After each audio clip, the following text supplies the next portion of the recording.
utawakuta pale ni mawifi au ni mama wadogo wa upande wa mumeo, na utapewa story kwamba hao waliachika kwa sababu walishindwa kuzaa. Lakini wewe alhamdulillah, baada tu kuolewa, baada ya kumaliza 40 umetoka tayari, wewe ni mjamzito. Mwenyezi Mungu huwa ana namna ya kuweza kuwatunza watu wake.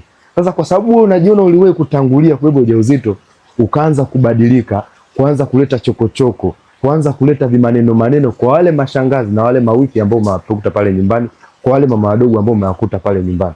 Ukweli ni kwamba dunia ina siri nyingi sana ambayo Mwenyezi Mungu peke yake ndio aliyeshikilia. Kwa unapokuta umebarikiwa riziki ya kufanikiwa kubeba ujauzito kwa haraka, haimaanishi kwamba wale walishindwa au ni wazembe, bali tu Mwenyezi Mungu ana namna ambayo anaweza akambariki mtu yoyote.